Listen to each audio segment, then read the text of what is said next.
"Somebody get the equipment manager out of the training zone!"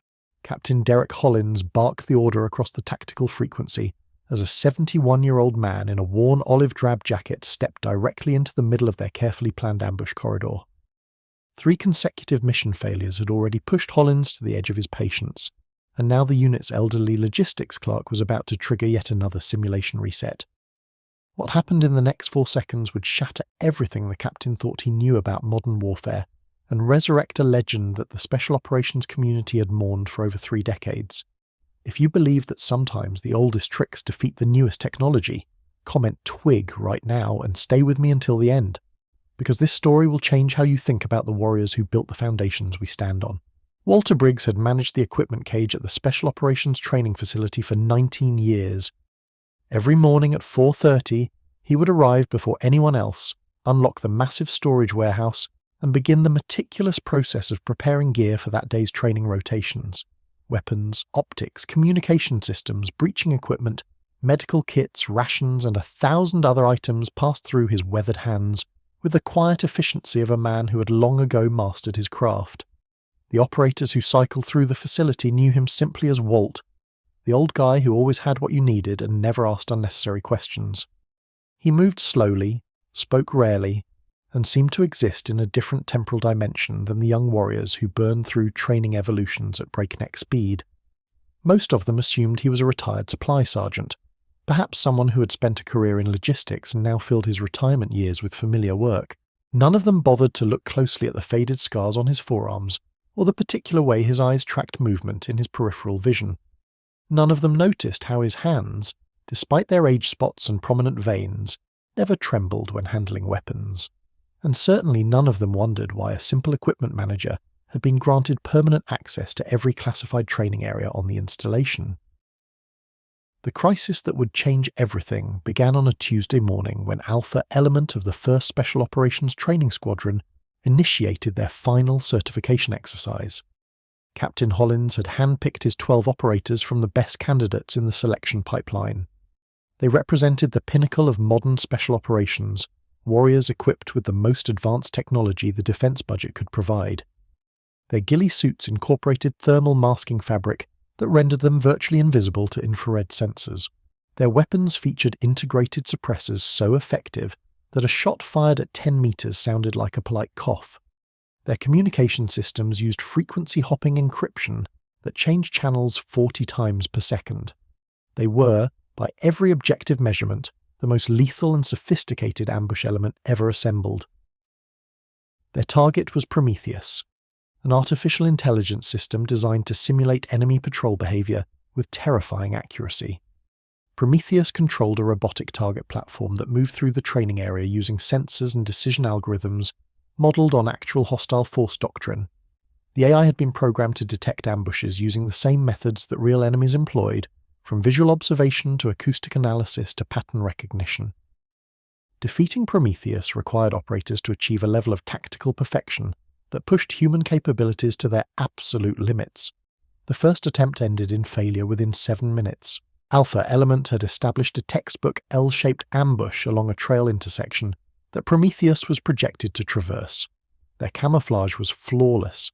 Their noise discipline was absolute. Their fields of fire interlocked with mathematical precision.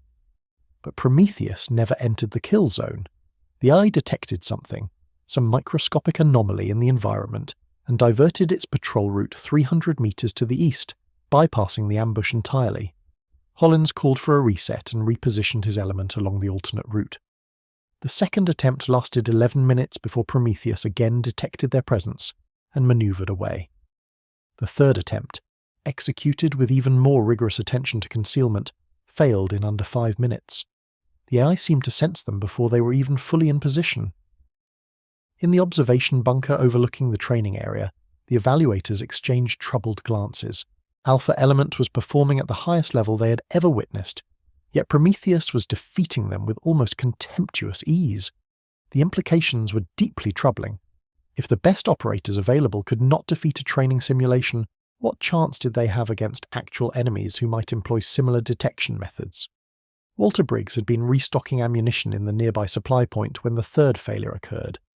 He paused his work listening to the frustrated radio traffic bleeding from an unsecured speaker that someone had left active. Through the dusty window of the supply shed, he could see the operators emerging from the tree line, their body language broadcasting defeat and confusion. Something shifted in his chest, a sensation he had not felt in decades, the cold recognition that a problem existed which he was uniquely qualified to solve. He set down the ammunition crate he was carrying and walked toward the training area with a deliberate pace that belied his age. Captain Hollins was conducting a hot debrief with his team when he noticed the old equipment manager approaching. The operators were still in their ghillie suits, faces streaked with camouflage paint, weapons slung in various states of tactical readiness. They looked like what they were, elite warriors at the peak of their physical and technical capabilities, and walking toward them was a grey-haired man in a faded jacket who looked like he belonged in a fishing boat rather than a special operations training facility. "Walt, we're in the middle of a debrief here," Hollins said, not unkindly but with clear dismissal in his tone. "Whatever you need can wait until we're finished." Walter stopped a few meters from the group, his eyes scanning the terrain behind them, with an intensity that seemed out of place on his weathered face. "You've been trying to out-technology the technology," he said quietly. "That's why you're failing." Staff Sergeant Marcus Webb, the team's senior enlisted advisor, snorted dismissively. "With respect, sir, this is a classified training evolution. Equipment managers don't exactly have input on tactical methodology." Walter's gaze shifted to Webb, and something in his eyes made the younger man's confidence falter. "Your ghillie suits mask your thermal signature. Your suppressors eliminate acoustic detection. Your movement techniques are textbook perfect for visual concealment. You've addressed every technological detection method that Prometheus employs." He paused, letting the statement hang in the air. "But you've forgotten that Prometheus isn't just a sensor platform, it's a decision-making system, and decision-making systems can be manipulated." Hollins frowned, his irritation warring with genuine curiosity. "Manipulated how?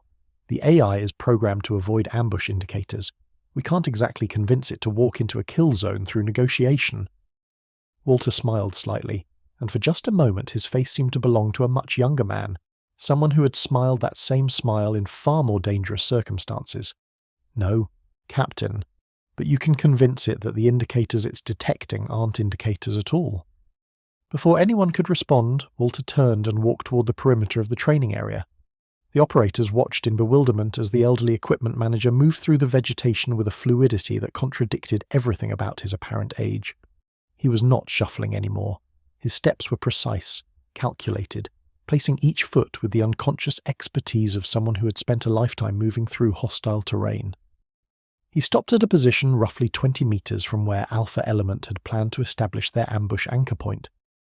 For a long moment, he simply stood there, listening to the forest, reading the environment in ways that the younger operators could not comprehend. Then he bent down, selected a specific dry twig from the forest floor, and snapped it cleanly between his fingers. The sound was sharp and distinct, cutting through the ambient noise of the training area. The operators tensed instinctively, expecting the simulation to abort, expecting red lights and failure indicators, and yet another reset. But nothing happened. The Prometheus indicator board remained green. The robotic target platform continued its patrol pattern. "What the hell was that supposed to accomplish?" Webb demanded.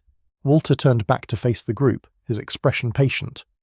That sound was the exact acoustic signature of a white-tailed deer stepping on a branch. Prometheus is programmed to filter out natural environmental sounds. Its detection algorithms specifically exclude wildlife indicators, because flagging every deer and squirrel would create unacceptable false positive rates. Hollins stepped forward, his tactical mind beginning to grasp the implications. "You're saying that Prometheus heard our ambush but couldn't determine if it was hearing us or hearing animals?" "I'm saying that Prometheus heard anomalies that could have been either threat indicators or natural phenomena. When faced with ambiguous data, the AI is programmed to err on the side of caution, to root around potential threats. But caution has a cost. The AI must balance threat avoidance against mission completion. If you give it a reason to believe that the anomalies are natural rather than hostile, you shift that calculation in your favor." He pointed to a position 30 meters to the north. "Set your anchor point there instead of where you've been placing it. The prevailing wind will carry your scent toward the trail intersection, but it will also carry the scent of the deer bedding area that exists in that quadrant. Prometheus will detect human scent indicators, but it will process them as contaminated data mixed with wildlife signatures. Webb shook his head in disbelief. You're talking about fooling an AI by making it think we're deer. That's insane. I'm talking about understanding how a decision-making system processes information and providing inputs that lead it to the conclusions you want it to reach. Prometheus isn't a human enemy. It doesn't have instincts or intuition. It has algorithms, and algorithms can be exploited by anyone who understands their architecture. Captain Hollins made a decision that would define his career. "Reset the simulation," he ordered. "We're going to try his approach." The evaluators in the observation bunker exchanged confused glances but complied. Alpha Element repositioned according to Walter's guidance, establishing their ambush in a location that conventional Doctrine would have rejected. The anchor point sat upwind of the kill zone, violating basic principles of scent discipline. The support elements were spread wider than normal, reducing the concentration of fire but also reducing the density of human indicators in any single location. And at the edge of the perimeter, Walter Briggs waited with another dry twig in his hand. Prometheus began its patrol.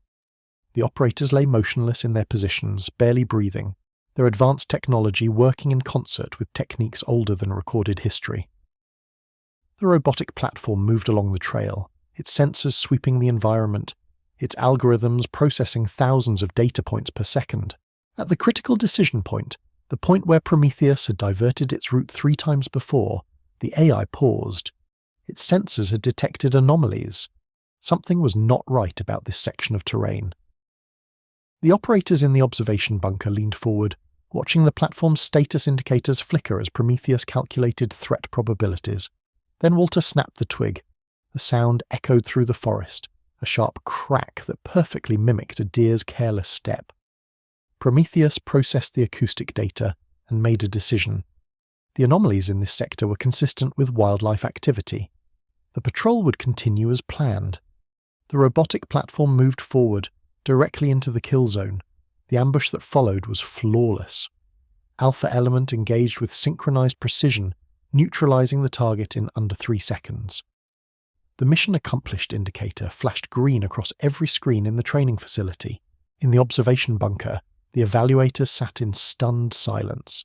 They had witnessed something unprecedented, not just a successful ambush, but a fundamental reimagining of how humans could interact with artificial intelligence systems on the battlefield. Captain Hollins rose from his concealed position, his mind racing through the implications of what had just occurred. He turned to find Walter, to demand an explanation, to understand how an equipment manager could possess knowledge that surpassed anything taught in the most advanced special operations courses in the world. Walter was already walking toward him, and now there was nothing of the shuffling old man left in his bearing. He moved like what he truly was, a predator in human form, someone who had spent a lifetime studying the art of death and deception. "Who are you?" Hollins asked, his voice barely above a whisper. "Really, who are you?"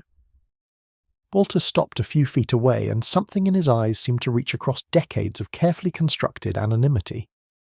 "My name is Walter Briggs. It has been Walter Briggs for 34 years. But before that, during a period of history that your generation knows only from redacted after-action reports, I was known by a different name." Staff Sergeant Webb had approached in time to hear this statement. His face went pale as connections formed in his mind. Impossible connections that linked this elderly equipment manager to legends he had studied in classified operational histories. "The Twig Doctrine," Webb breathed. "It was in the founding documents of our unit. The principle of using environmental psychology to manipulate enemy decision-making. It was developed by—" He trailed off, unable to complete the sentence. Walter nodded slowly. "It was developed by the original cadre of this unit, back when we were still an experimental concept operating out of a condemned barracks building at Fort Bragg. I wrote that doctrine, Sergeant.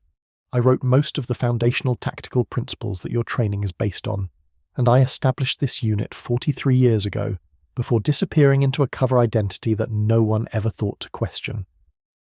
The revelation hit Hollins like a physical blow.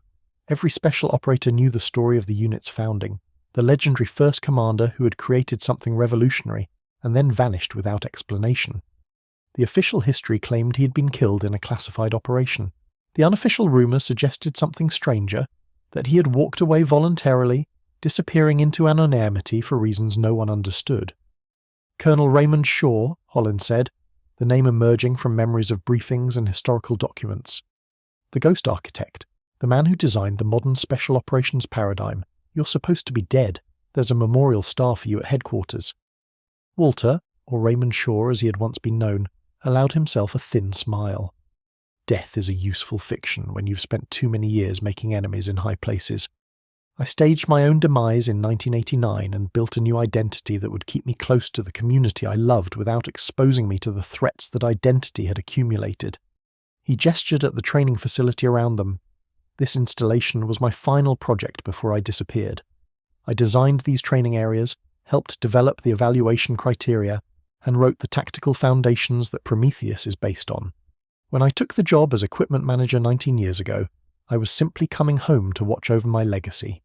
Captain Hollins struggled to process the magnitude of what he was hearing. The equipment manager who issued them batteries and cleaning supplies was the legendary founder of their entire operational lineage. The old man they had dismissed and ignored for years possessed more tactical knowledge than anyone alive. "Why reveal yourself now?" Hollins finally asked. "After 3 decades of anonymity, why step out of the shadows for a training exercise?"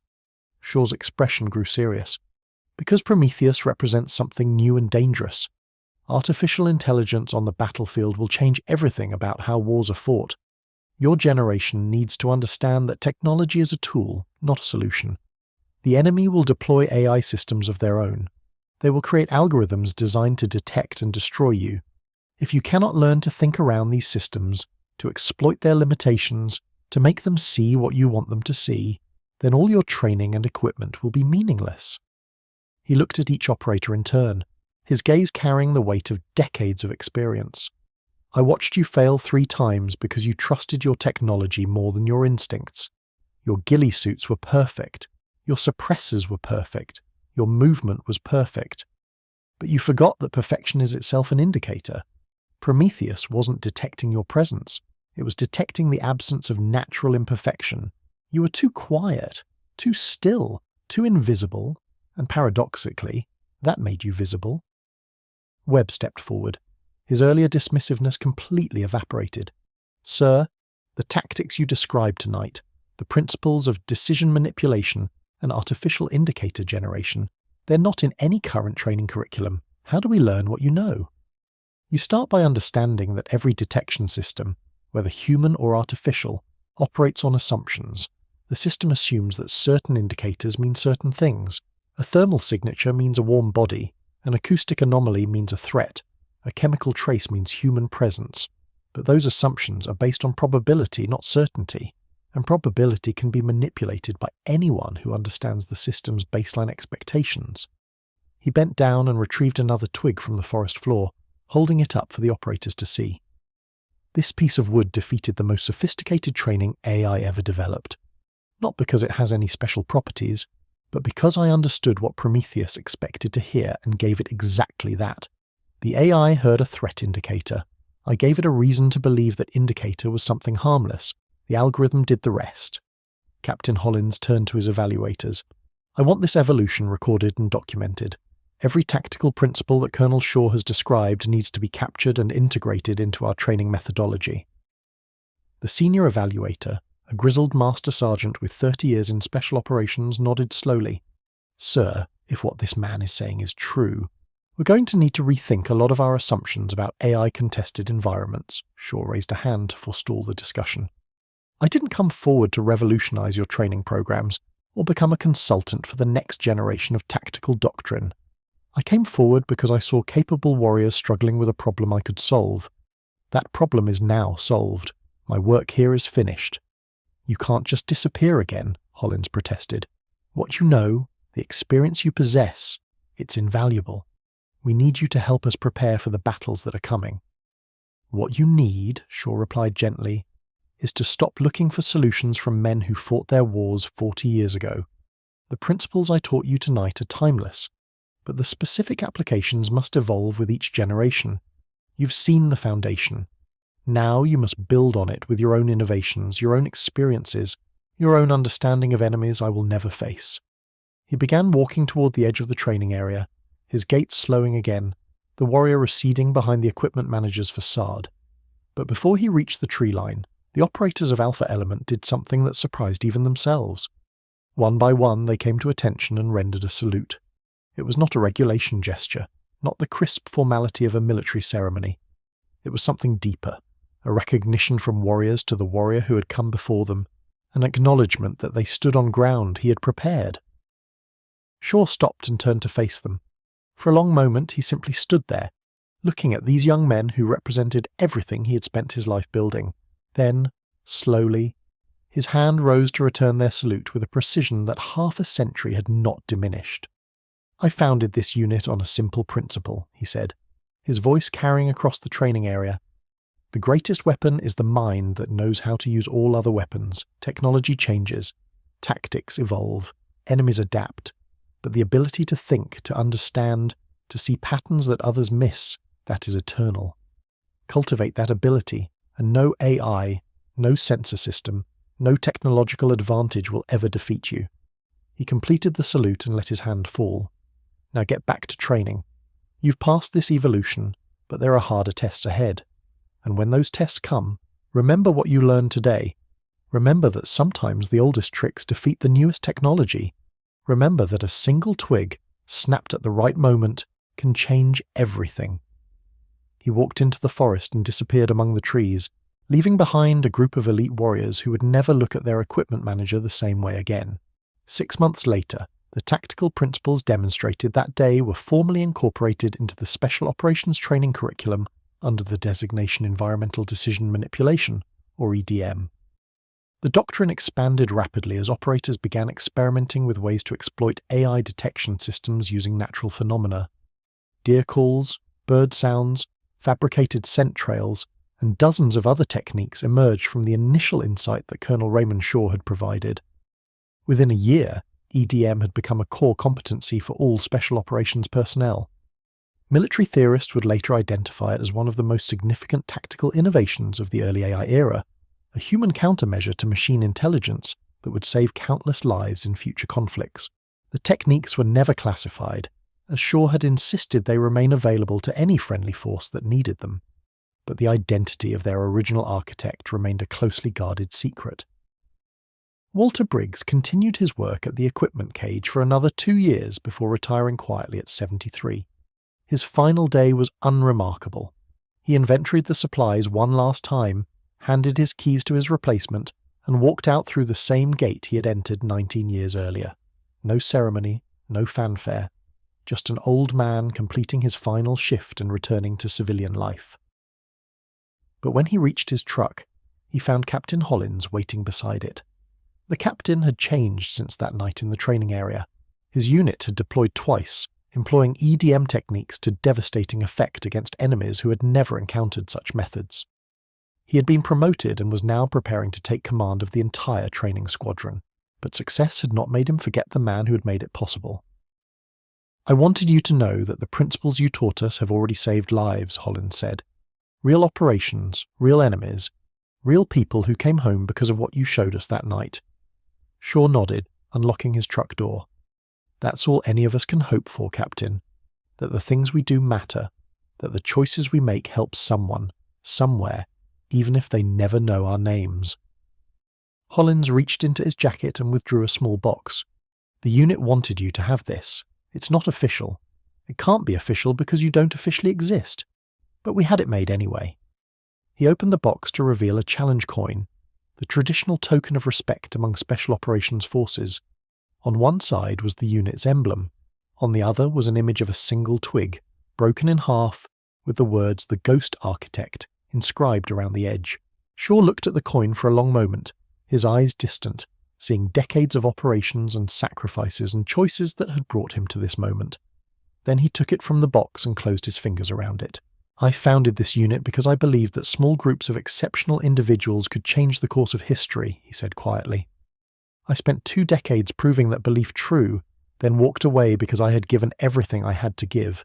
Coming here, taking this job, watching young operators come through and knowing that I had helped create the foundation they stood on, that was supposed to be enough. I wasn't supposed to step back into the light." He looked up at Hollins with something approaching vulnerability. But when I saw you struggling that night, when I watched capable warriors defeated by a problem I could solve with a snapped twig, I realized that retirement is a luxury that some men cannot truly afford. The knowledge we carry, the experience we've accumulated, it doesn't belong to us. It belongs to everyone who comes after. Hollins nodded slowly. Will we ever see you again? Shaw smiled, climbing into his truck. You see me every day, Captain. You see me in every operator who thinks beyond their equipment. You see me in every team leader who asks, what does the enemy expect? Before asking, what can my technology do? You see me in every warrior who remembers that the greatest weapon has always been the mind that knows how to use all other weapons. He started the engine and rolled down the window. The Ghost Architect was never one man. It was a philosophy, an approach to warfare that values thinking over technology, understanding over equipment, and wisdom over youth. That philosophy didn't disappear when I walked away from command. It just found new people to carry it forward. He drove away, disappearing down the dusty road that led from the training facility, an ordinary old man in an ordinary truck, returning to an ordinary life that concealed the most extraordinary legacy. Behind him, Captain Derek Hollins stood in the parking lot, holding a challenge coin that would become one of his most treasured possessions, thinking about ghosts and architects and the quiet warriors who build foundations that others will stand on forever. Today, the environmental decision manipulation doctrine remains a cornerstone of special operations training worldwide. Instructors teach the principle of the snapped twig as the foundational example, the moment when human intuition proved capable of defeating artificial intelligence.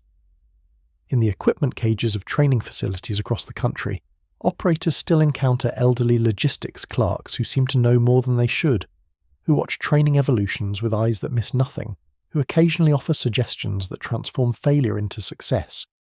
Most of them are exactly what they appear to be, retired support personnel filling their days with familiar work. But some of them perhaps are something more. Some of them carry secrets that will never be declassified. Some of them built the foundations that modern warriors stand on, and some of them are still watching, still ready, still willing to step out of the shadows if the moment demands it. This story is dedicated to every veteran who shaped the forces that protect us, whose innovations became doctrine, whose sacrifices became tradition, and whose names were erased from histories they helped write. They built the foundations that others stand on. They created the tools that others wield. They are the ghost architects, the invisible founders, the men and women who gave everything to create something greater than themselves. If this story moved you, if you believe that these silent architects deserve to be remembered, then I have one simple request. Subscribe to my channel so that together we can continue to tell their stories. Share this video with someone who understands the value of wisdom that comes only with experience. And the next time you see an ordinary person doing an ordinary job, remember that you might be looking at someone who changed the world in ways that will never be acknowledged. Some architects work in shadows. Their buildings stand in the light.